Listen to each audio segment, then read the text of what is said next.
नीतीश कुमार खुद मोर्चे पर थे। तेजस्वी यादव कांग्रेस सहित महागठबंधन के सारे नेता भाग दौड़ कर रहे थे, लेकिन कुढ़नी की बाजी बीजेपी ने जीत ली। इसके साथ ही फिर ये सवाल उठने लगा कि आखिर नीतीश कुमार के 18% वोट गए तो गए कहां। यही सवाल मोकामा और गोपालगंज विधानसभा सीटों के उपचुनाव के बाद भी उठे थे और अब कुढ़नी के नतीजों के बाद भी उठ रहे हैं, क्योंकि तमाम समीकरणों के पक्ष में होने के बावजूद जेडीयू की ये हार हजम नहीं हो पा रही है। बीजेपी के केदार गुप्ता की जीत भले ही 3000 वोटों की हो, लेकिन बीजेपी के लिए ये जीत बहुत बड़ी जीत मानी जा रही है, क्योंकि नीतीश कुमार और तेजस्वी यादव के नेतृत्व वाले जेडीयू आरजेडी महागठबंधन की करारी हार हुई, जो प्रदेश में अजेय मानी जा रही है।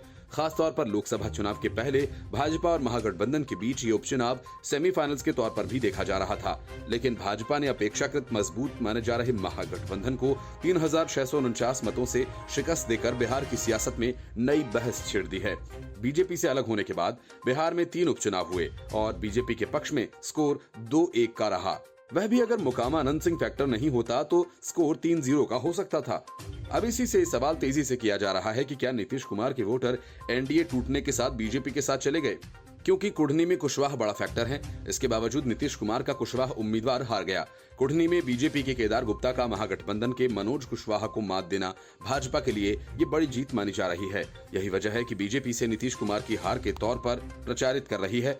बीजेपी ये भी कह रही है कि नीतीश कुमार के डीएनए से अलग होने के बाद नेता तो आरजेडी के साथ गए, लेकिन कार्यकर्ता और मतदाता बीजेपी के साथ रह गए।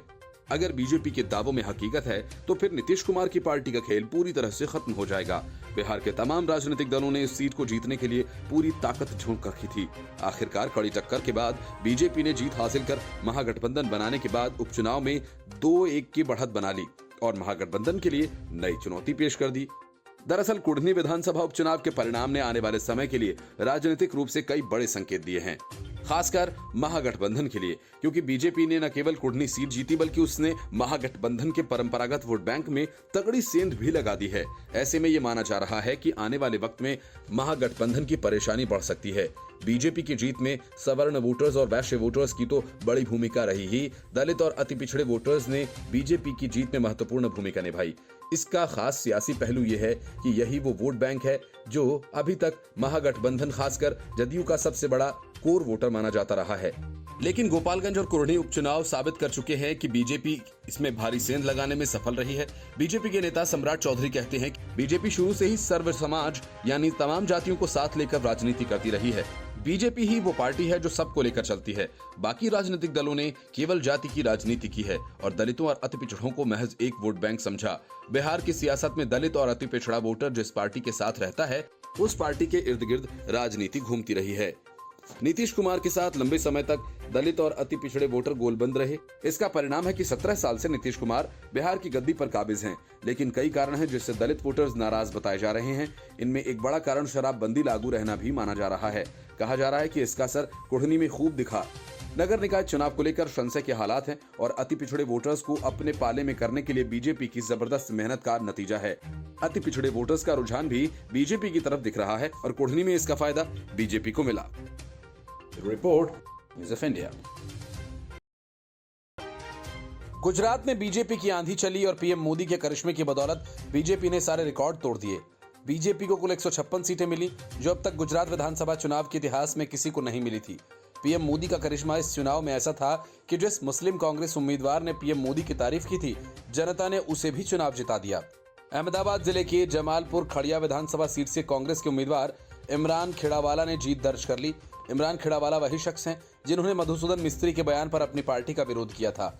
मधुसूदन मिस्त्री ने पीएम मोदी को लेकर विवादित बयान देते हुए कहा था कि वो गुजरात चुनाव में पीएम मोदी को उनकी औकात दिखाएंगे।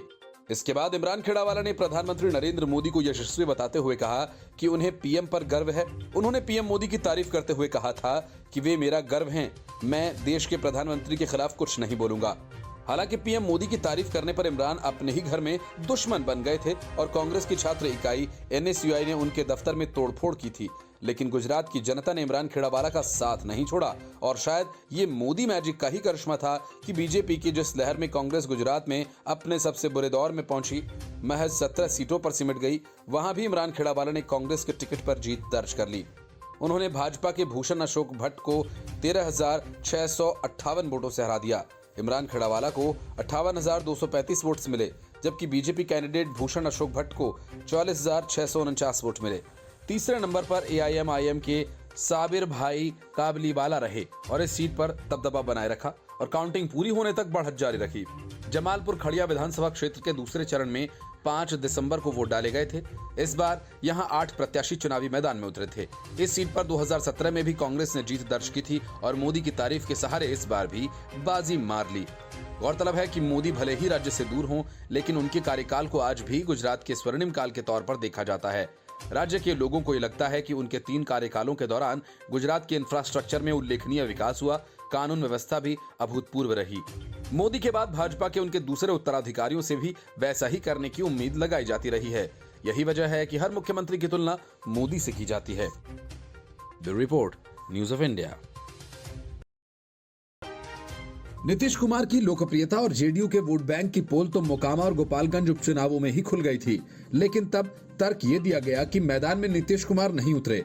लेकिन कुरहनी में ऐसा कुछ नहीं हुआ। नीतीश कुमार ने जोर शोर से प्रचार किया, पूरी ताकत झोंक दी, लेकिन बीजेपी ने कुरहनी सीट छीन ली। इसके बाद महागठबंधन में एक बार फिर से तकरार शुरू हो गई। आरजेडी ने नीतीश कुमार से इस्तीफा मांग लिया और कहा कि अब सीएम की कुर्सी तेजस्वी यादव को सौंपने का वक्त आ गया है और नीतीश कुमार को तत्काल सीएम पद से इस्तीफा दे देना चाहिए। लेकिन सीएम बने रहने के लिए जिस नीतीश कुमार ने बार बार पलटी मारी, वो भला अपनी हार के बाद पद से इस्तीफा तो देने से रहे। कुरहनी में बीजेपी के केदार गुप्ता ने जेडीयू के मनोज कुशवाहा को हरा दिया। इसके बाद आरजेडी ने कुरहनी उपचुनाव में मिली हार का ठीकरा नीतीश कुमार के सिर फोड़ डाला। यहां तक कि पार्टी के पूर्व विधायक ने नीतीश कुमार से सीएम पद से इस्तीफा देने की मांग करते हुए तेजस्वी यादव को पद सौंपने की मांग की। कुरहनी पूर्व विधायक अनिल साहनी ने कहा कि ये हार महागठबंधन की नहीं है, ये हार नीतीश कुमार की है। ये चुनाव हम नीतीश कुमार की जिद की वजह से हारे। वे गोपालगंज और मोकामा में प्रचार करने तक नहीं गए। उन्होंने कहा कि जिस तरह से तेजस्वी यादव ने उपचुनाव में पार्टी चुनाव चिन्ह का त्याग किया, उसी तरह से नीतीश कुमार को भी सीएम पद से इस्तीफा दे देना चाहिए और महागठबंधन को मजबूत करने के लिए तेजस्वी यादव को सीएम बनाना चाहिए। बिहार में 5 दिसंबर को कुरहनी उपचुनाव के लिए मतदान हुआ। जब नतीजे आए तो भाजपा के केदार प्रसाद गुप्ता ने जीत दर्ज की। भाजपा ने जेडीयू को लगभग 3,645 वोटों से हराया। लोकसभा चुनाव के पहले कुरहनी विधानसभा उपचुनाव को बिहार की राजनीति का सेमीफाइनल माना जा रहा था। कुरहनी विधानसभा सीट से आरजेडी विधायक रहे अनिल साहनी को कोर्ट से अयोग्य ठहराए जाने के बाद ये उपचुनाव हुए थे। इस सीट पर आरजेडी के बजाय जेडीयू ने अपना उम्मीदवार मैदान में उतारा। 2020 के चुनाव में आरजेडी को टक्कर देने वाले केदार गुप्ता मैदान में थे, जो महज 712 वोटों से हार गए थे। Report, news of India. Rahul Gandhi की भारत जोड़ो यात्रा पूरे तामझाम के साथ राजस्थान पहुंची, लेकिन राहुल गांधी के राजस्थान पहुंचते ही खेल होने लगा। कांग्रेस की दिग्गज नेता रहीं बीना काक के दामाद और सचिन पायलट के करीबी नेता ने कांग्रेस से इस्तीफा दे दिया। भिलवाड़ा के बड़े कारोबारी और कांग्रेस के सीनियर नेता रिजू झुनझुनवाला ने मल्लिकार्जुन खड़गे को अपना इस्तीफा भेज दिया और पार्टी के प्रदेश अध्यक्ष गोविंद डोटासरा और सीएम अशोक गहलोत को भी इसकी सूचना दे दी। कांग्रेस 2024 में झुनझुनवाला को भीलवाड़ा संसदीय सीट से मैदान में उतारने की तैयारी कर रही थी, इसलिए कांग्रेस के लिए उनका इस्तीफा बड़े झटके की तरह है। रिजू झुनझुनवाला इसके पहले अजमेर से चुनाव लड़ चुके हैं। झुनझुनवाला ने पार्टी के राष्ट्रीय अध्यक्ष खड़गे को लिखा कि वे कांग्रेस पार्टी की सदस्यता से इस्तीफा देने के लिए अपने निर्णय से अवगत करवाना चाहते हैं। उन्होंने आगे लिखा कि 2019 में उन्हें पार्टी ने अजमेर से लोकसभा चुनाव का प्रतिनिधित्व करने के लिए एक शानदार अवसर दिया था। विभिन्न गतिविधियों के माध्यम से उन्होंने पार्टी की सेवा करने की पूरी कोशिश की, लेकिन व्यर्थ रही। आने वाले वक्त में वह पूरे जोश से राजस्थान के लोगों की सेवा करने के लिए प्रतिबद्ध हैं, लेकिन पार्टी के माध्यम से वह इस मिशन के प्रति कोई मूल्य जोड़ने से असमर्थ हैं। झुनझुनवाला ने अपने इस्तीफे में लिखा कि वे प्रदेश के मुख्यमंत्री अशोक गहलोत के हमेशा आभारी रहेंगे। वे एक पिता के समान हैं। उन्होंने सचिन पायलट को उनका समर्थन करने और विश्वास जीतने पर भी आभार जताया। साथ ही कहा कि राजस्थान का सौभाग्य है कि उनके जैसा नेता उन्हें मिला। उन्होंने कहा कि वह अपने फाउंडेशन के जरिए भीलवाड़ा और अजमेर के लोगों के लिए जितना कर सकेंगे हमेशा करते रहेंगे। सचिन पायलट ने रिजू के लिए अपना संसदीय क्षेत्र अजमेर छोड़ा था, लेकिन झुनझुनवाला चुनाव हार गए और हाल ही में रिजू झुनझुनवाला ने कहा था कि सचिन पायलट का भी समय आएगा। हालांकि अपने इस्तीफे में कांग्रेस छोड़ने की वजह झुनझुनवाला ने साफ नहीं की, पर माना जा रहा है कि उनका इस्तीफा अशोक गहलोत और सचिन पायलट के बीच जारी सत्ता का संघर्ष का नतीजा है। झुनझुनवाला के इस्तीफे पर अभी तक कांग्रेस के किसी भी बड़े नेता की प्रतिक्रिया सामने नहीं आई है। Bureau report, news of India.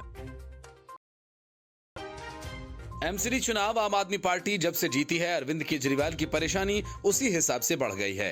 पहली बात तो ये कि आमदनी अठन्नी और खर्चा रुपया करने वाले एमसीडी को चला पाना अरविंद केजरीवाल के लिए आसान नहीं होगा। वजह यह कि अब तक वे दिल्ली में अपनी हर नाकामी का ठीकरा एमसीडी पर फोड़ दिया करते थे, लेकिन अब ऐसा वे कर नहीं पाएंगे। और दूसरी बड़ी बात यह कि मुफ्त की रेवड़ी वाली सियासत एमसीडी में चलेगी नहीं, क्योंकि एमसीडी के खर्च की भरपाई करते करते आम आदमी पार्टी की सांसें फूल जाएंगी। और तीसरी मुश्किल बीजेपी की तरफ से है, जो चुनाव के नतीजों के बाद से मेयर के पद पर अपनी दावेदारी पेश कर रही है। बीजेपी नेता मनोज तिवारी ने एक बार फिर मेयर के चुनाव को लेकर अपने दिल की बात कही तो आम आदमी पार्टी परेशान हो उठी। मनोज तिवारी ने कहा कि हम लगातार चौथी बार एमसीडी में आने के लिए प्रयासरत थे, लेकिन आम आदमी पार्टी की हमसे थोड़ी ज्यादा सीटें हैं। दिल्ली के मेयर के सवाल पर मनोज तिवारी ने कहा कि मेयर पार्षद चुनेंगे, बीजेपी के 104 पार्षदों के साथ सांसद भी वोट करेंगे, एल्डरमैन भी वोट करेंगे, बाद में आंकड़ा बदल सकता है, इसलिए मेयर चुनाव में कुछ भी हो सकता है। बीजेपी सांसद मनोज तिवारी ने कहा कि आम आदमी पार्टी के जीते हुए पार्षद उन्हें फोन कर रहे हैं कि यहाँ तो गड़बड़ है और वो हमसे मिलना चाहते हैं, तो हमने उनसे कहा कि वहीं रहिए, हमें नहीं मिलना, जो करना है उधर ही करना। मनोज तिवारी ने आम आदमी पार्टी को बैनर वाली पार्टी बताया। उन्होंने कहा कि वो बैनर वाली पार्टी है और उसी तरह टंगी रहेगी, जमीन पर हम ही हैं।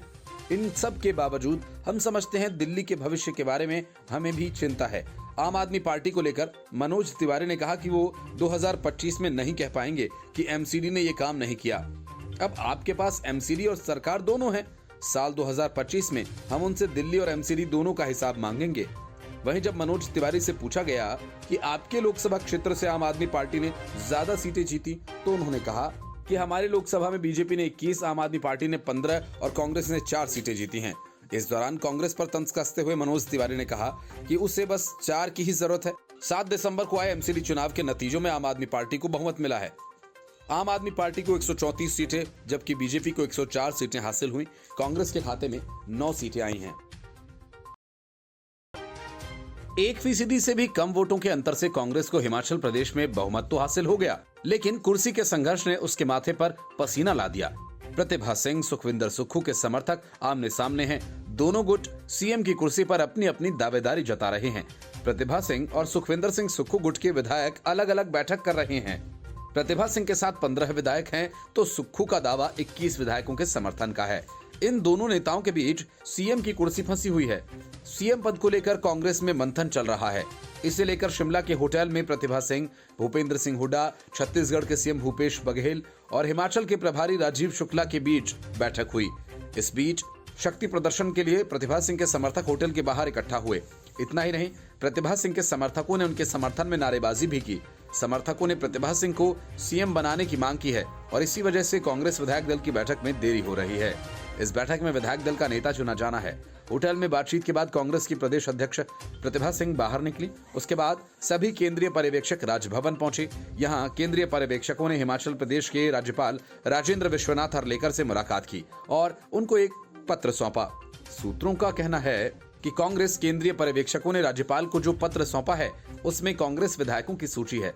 कांग्रेस ने पत्र के जरिए बताया कि उनके पास सरकार बनाने के लिए पर्याप्त संख्या में विधायक हैं। कांग्रेस के प्रदेश प्रभारी राजीव शुक्ला ने कहा कि सभी विधायक शिमला पहुंच रहे हैं। वहां कांग्रेस विधायक दल की बैठक होगी। मतदान जैसी कोई बात नहीं है। मतदान वहां होता है जहां विवाद होता है और हमारे यहाँ कोई विवाद नहीं। हिमाचल में प्रतिभा सिंह और सुखविंदर सिंह सुक्खू कैंप सीएम पद की रेस में चल रहे हैं। दोनों इस दौड़ में सबसे आगे हैं। दोनों खेमे दावा कर रहे हैं और लॉबिंग कर रहे हैं कि उन्हें विधायकों का पूरा समर्थन है। सूत्रों का कहना है कि मंडी से सांसद और प्रदेश अध्यक्ष प्रतिभा सिंह के खेमे का दावा है कि उन्हें 15 विधायकों का समर्थन हासिल है।